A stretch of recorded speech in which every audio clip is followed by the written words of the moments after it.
how the weight loss affected the Crohn's. That's a really good question because it absolutely did. Some good, some bad. And I think it's time to shed some light on that. I guess the biggest thing that's changed so far is the intensity and the length of flares. Now, for people that don't know what a flare-up is when your symptoms start getting really bad really fast.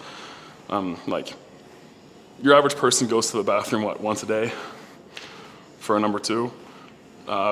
When you get a flare, a bad one, you can end up going to the bathroom 7 to like 15 times a day. I've hit like over the 20s a few times. It's pretty rough. And obviously that comes with a lot of stuff. That comes with chafing, that comes with more bleeding, just bloating, a lot of bad stuff. So my flares used to be around a week and a half long. Now they're actually down to like just 2 or 3 days at most, which is very nice. They still happen about once a month, same as before. But that reduced length is a godsend, absolutely. One thing that's changed, I don't know why this happened, but I bleed quite a bit more. So I'm pretty much always having to have gauze up there, you know what I mean? Which is a little annoying, but if that's the only bad thing that's come out of this weight loss, I think that's worth it. In terms of like the dieting and stuff, I am very tired all the time. Now, the part of my body that's the worst with my Crohn's is my ileum or my ileus. It's the last part of your small intestine before it turns into your colon. And for me, that's the worst affected part. It looks like I got into a fight with a cheese grater. It's really bad. And that's what absorbs the majority of your electrolytes and vitamins. So because I have a very bad absorption rate already to begin with, the fact that I'm eating obviously like a very strict, very reduced diet, I'm very bad with my veggies. I should be eating a lot more, but I'm not. That's very much led to me being like extremely tired all the time. The one thing I do to mitigate this is I definitely overdo it with my multivitamins every day. You know, those like 1 a days for men. It's more of a 15 a day for me, you know. So that's been a considerable difference. One very amazing thing that I didn't really think about at first was when I was at my biggest with 372 pounds, I was getting the max dose of Remicade or Inflectra, which is my biologic medication. So because I was getting the max dose, it almost gets you to question how effective was it really, right? When the medication wasn't really being distributed as it should. Versus now, so I used to get like, it's like 8 full vials that I used to get in my IVs, but now it's reduced to like 6 and a bit. So that means that I'm actually getting a real dose associated to my weight. So maybe that's what's caused my flares to be a lot more controlled, which would make a lot of sense. In terms of exercising, that's one that's been a little rough sometimes because I know I overdo it in the gym. I train 3 times a day, which is way too much for somebody with my condition. I tell myself that I eat enough. Sometimes I know I don't. So my recovery is a little bit shit sometimes. It'll take me like over a week sometimes for my muscles to stop hurting, and then I have to, like if I go really hard on a workout or if I work out the same thing like twice back to back, which is just stupid on my part, I know. But yeah, it'll take me like about a week just to recover from that. And sometimes I don't let it fully recover by the time I get back to the next workout, which obviously isn't optimal. Now, I know that there's a lot of playing around with Crohn's and hormones and like the release of testosterone and stuff, but I haven't really gotten my testosterone levels checked in a minute, although I am getting that done soon. The reason why I'm only willing to put up certain of my blood tests up is because there are still some medically fucked up anomalies that I try to mitigate. And, well, for obvious reasons, for work and such, some things I cannot share, obviously. It's, you know, the most basic of privacy things, as I'm sure everybody here understands. But yeah, no, other than that though, I obviously try to be as transparent as possible about the whole transition. What am I scared of? Ooh, actually, I'm really scared about when it comes time to do the actual bodybuilding show. Because when I'm gonna be crash dieting that hard, when I'm gonna try to get to that 3 to 4% body fat, I'm gonna be very depleted. And with the Crohn's, with my lack of proper absorption already, odds are my blood tests aren't gonna look so pretty. So I've already told my doctor about it, and we're gonna be doing blood tests every 3 days when it comes closer to the comp day, just to make sure I'm not gonna die, pretty much. Which is something I would advise for everybody to do. Whenever you deal with a doctor, and this is whether you're natural or not, or whether you do drugs or not, whether you drink or not, tell them everything. Because the decisions they make will be impacted by the compounds in your body.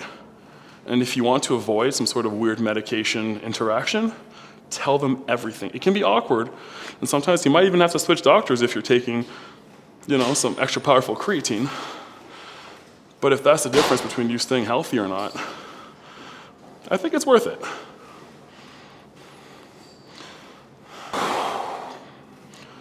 Oh, I love doing cardio. How far are we in so far? 8 minutes. Wow, that's rough.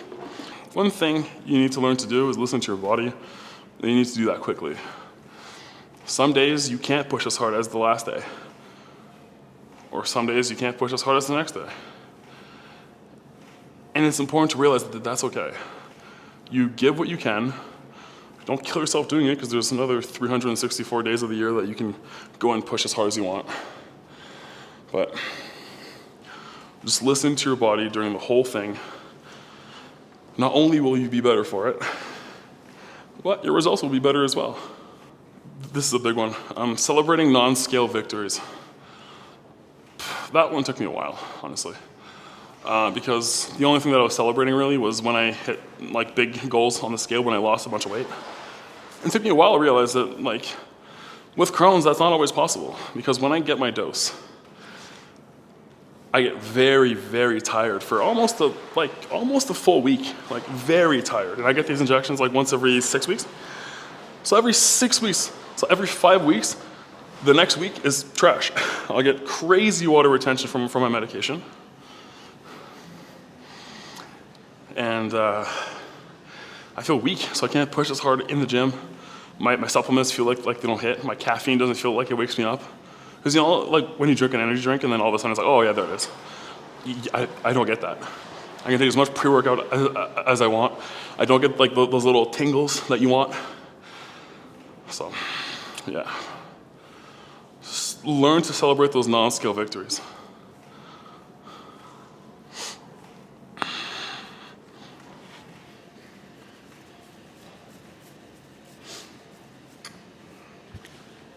But in terms of how the diet impacted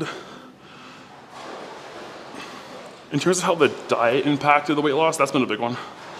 What I would say for that is probably the simple thing that I'm not eating as much processed shit anymore. I haven't went to McDonald's since. That's a lie, I had a breakfast sandwich once. But I haven't eaten a lot of processed foods because I'm eating the same no yolk egg noodles and meat and soy sauce every day. That's it. With obviously my little avocado toast in the morning. So, just that reduction in bread from having it 3-4 times a day to just once is a massive difference. And eating those more organic, those whole foods, very large part in reducing my Crohn's symptoms, which also kind of makes sense with the recent increase in diabetes, inflammatory bowel diseases, with the amount of processed food that we're being pushed. So, I think at one point it's time to wake up and realize that you're putting a bunch of shit in your body. Your body's gonna look like shit for it. So that'll be it for now. Let's go move a little bit of weights. This will be the first workout of the day. Usually I bring you guys to my actual gym. This is just my condo gym. But we're just gonna do a quick pump before we go to the main workout in about 4 hours.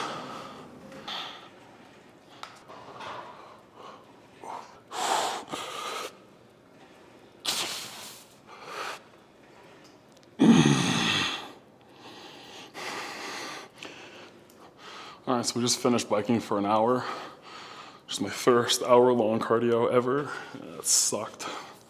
But we gotta do what we gotta do if we wanna lose 100 pounds by the time we get to Will. So the one thing I've been falling in love with doing the bike, because the leg pump you get is just crazy. Like, I don't know, I absolutely love it. I don't know how it would translate to the side because it just kind of gets that top quad, but.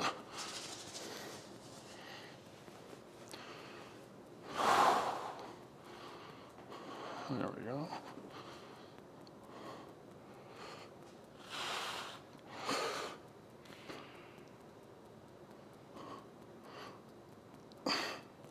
I feel like I'm finally starting to understand side chest just because I can actually finally see the line in my arm. So it's starting to make sense. Still don't love it though. Oh, cramping everywhere doing that.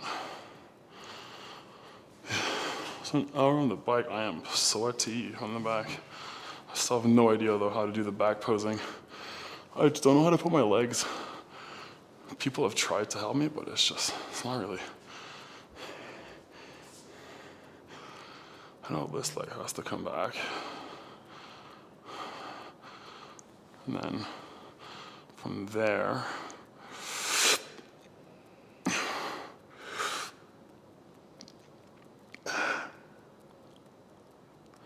now I don't know if that's too wide or if that's better.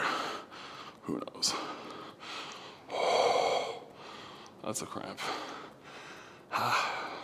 I'm assuming it's the same thing for the rear lat spread. Well, let's try the other leg. I feel like my calf's not that impressive on the other one, but maybe it's better, who knows.